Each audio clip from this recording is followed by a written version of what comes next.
भारत बनाम न्यूजीलैंड धर्मशाला में खेला जाएगा मुकाबला। भारत बनाम न्यूजीलैंड। और जैसे आईसीसी इवेंट्स में जो मुकाबले होते हैं, अक्सर भारतीय फैंस कहते हैं मत कराओ ये मुकाबला, क्योंकि रिकॉर्ड इतना अच्छा है नहीं भारतीय टीम का। आप देख रहे हैं ESPN क्रिक-इन्फो मैच डे हिंदी, और उस मुकाबले के बारे में बातचीत करने के लिए हमारे साथ स्टूडियो में मौजूद Cheteshwar Pujara. Cheteshwar, thank you so much for joining us. Sir, क्यों ये आईसीसी में जो ये उलटफेर है इतना ज्यादा न्यूजीलैंड के हित में है? देखिए, एक तो कोई भी आईसीसी मैच में दबाव ज़्यादा रहता है और न्यूजीलैंड टीम जिस तरह से उनकी रणनीति होती है, जिस तरह से वो अपनी रणनीति को एग्जीक्यूट कर पाते हैं और थोड़े काम रहते हैं अंडर प्रेशर। तो जहाँ पर हमारी टीम प्रेशर में कैसे डील करना वो नहीं जानती, वैसा नहीं है, बट थोड़ा प्रेशर ज़्यादा आता है। तो वहाँ कहीं ना कहीं मुझे लगता है कि न्यूजीलैंड थोड़ा अच्छा क्रिकेट खेलती है। मैं पॉइंट पे आ रहा हूँ जी सीधा। हार्दिक साहब बाहर हैं, एक खिलाड़ी बाहर गया, एक वापस अंदर आया, या आपके हिसाब से दो बदलाव अब इस 11 में? मेरे हिसाब से हार्दिक के जाने की वजह से दो बदलाव बहुत ही ज़रूरी है, क्योंकि शार्दुल 10 ओवर उनसे आप हर मैच में एक्सपेक्ट नहीं कर सकते हैं। अनफॉर्चुनेटली मेरे हिसाब से शार्दुल की जगह पे शमी को आना चाहिए और हार्दिक की जगह पे Surya Kumar Yadav number. Is it also because conditions जो आपको धर्मशाला में मिलेंगे तो शमी साहब को वहाँ पे और मिलेगा परचेस? बिल्कुल, और वहाँ पर थोड़ी सीम मूवमेंट होगी और वो सीम मूवमेंट को और ज़्यादा हेल्प देने के लिए थोड़ी पेस की ज़रूरत होती है और वो मोहम्मद शामी ही दे सकते हैं। तो मेरा एक दूसरा नज़रिया ये है कि आपकी एक थिंकिंग है, एक क्लियर थिंकिंग दिख रही है in the buildup to the world cup also, कि आपको 8वें नंबर पे गेंदबाज चाहिए जो थोड़ी बल्लेबाजी कर सकता है। अब जो एक इंजरी आई है, would you want to abandon that thought? मैं बस ये इस नज़रिए से अगर आपको सोचूं।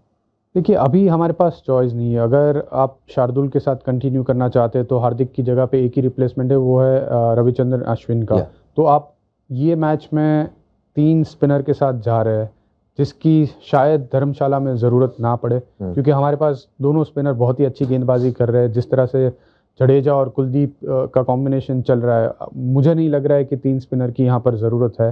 अगर चेन्नई में खेल रहे होते तो may be you could have thought of bringing in Ashwin, but ये वेन्यू पे मुझे नहीं लग रहा है कि 3 स्पिनर की ज़रूरत है। वहीं ऊपर अगर आपके रोहित शर्मा, शुभमन गिल, विराट कोहली हो गए, तो दूसरी ओर पे ट्रेंट बोल्ट हैं, मैट हेनरी हैं, और जिस किस्म का रिकॉर्ड है, बड़ा आमने सामने का तगड़ा रिकॉर्ड है।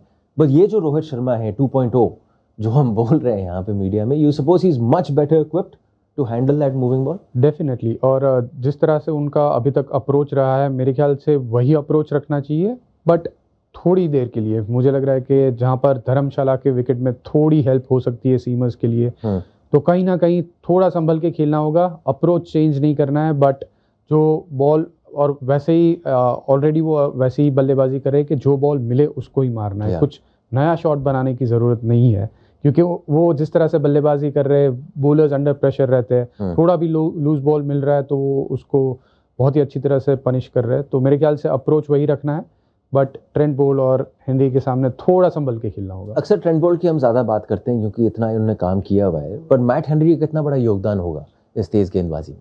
देखिए, धर्मशाला के विकेट में उनका योगदान बहुत ही बड़ा रहेगा, और वैसे इस विश्व कप की बात करें तो यहाँ पर उन्होंने बहुत ही अच्छी गेंदबाजी करी अब तक।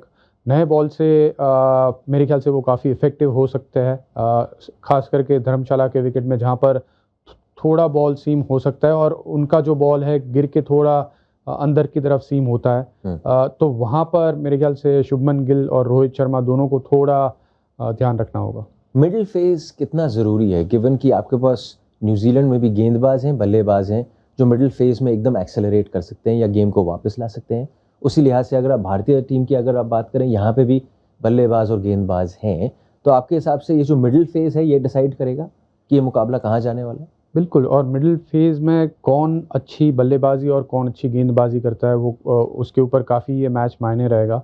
बट जहाँ तक हमारी बल्लेबाजी की बात करें तो हमारे बैट्समैन ये सिचुएशन, ये कंडीशन में खेलने के लिए बहुत ही यूज्ड टू है। तो वहाँ पर मुझे नहीं लग रहा है कि हमारा कोई अप्रोच या तो जो जिस तरह से बल्लेबाजी हो रही है वहाँ पर कोई बदलाव की ज़रूरत है। जब हम गेंदबाजी करेंगे तो वहाँ पर मुझे लग रहा है कि विकेट लेना बहुत ही ज़रूरी होगा, और रोहित शर्मा की जो कप्तानी अभी तक हमने देखी है कि थोड़ा अटैकिंग मोड में लग रहे हैं, और वहाँ पर जो भी गेंदबाज मिडिल फेज में गेंदबाजी करता है तो उनका रोल मेरे ख्याल से विकेट लेने का है। सिर्फ रन रोकने की ज़रूरत नहीं है, बट वहाँ पर कहीं ना कहीं विकेट लेना बहुत ज़रूरी है। तो हमने देखा कि जब भी सिराज मिडिल फेज में गेंदबाजी के लिए आए, उन्होंने विकेट लिया है।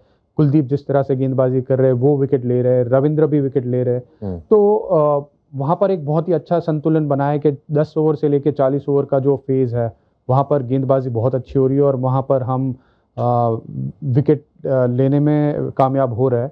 और बुमराह को इतना ज़्यादा इस्तेमाल करने की अभी तक ज़रूरत भी नहीं पड़ी है, क्योंकि बुमराह को बैकएंड के लिए उन्होंने बचा के रखा है, जहाँ पर 40 ओवर के बाद जो डेथ बॉलिंग है वो उनकी बहुत ही बढ़िया रही है। तो जिस तरह से सिराज को उन्होंने यूज़ किया है वो बहुत ही काबिल तारीफ। तो यू रेकन ये वो मुकाबला है जहाँ पे शायद करना पड़े, क्योंकि you are going in with the bowler shot. अगर किसी का बुरा दिन हुआ या किसी ने किसी को टेक ओवर किया तो आपको तो लाने पड़ेंगे। टीम कॉम्बिनेशन के ऊपर काफ़ी डिपेंड करता है। अगर मोहम्मद शमी खेलते हैं तो फिर भी आप बुमराह को प्रिजर्व कर सकते हैं, क्योंकि आपके पास शमी और सिराज दोनों है जो मिडिल फेज में अच्छी गेंदबाजी कर सकते हैं।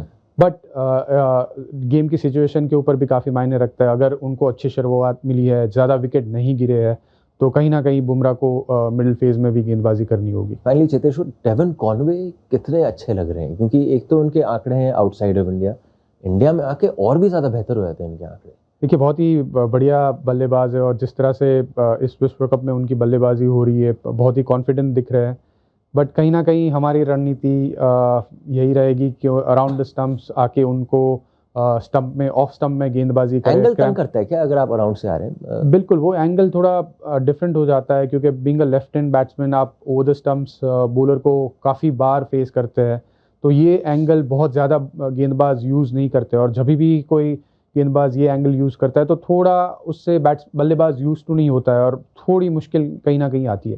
Cheteshwar, thank you so much for joining us. भाई ये मुकाबला बड़ा तगड़ा मुकाबला होने वाला है। दोनों ने 4 मुकाबले जीते, दोनों ने 4 मुकाबले जीते भी हैं और दोनों के पास 8 अंक हैं। आप देख रहे थे ESPN क्रिक इन्फो मैच डे हिंदी।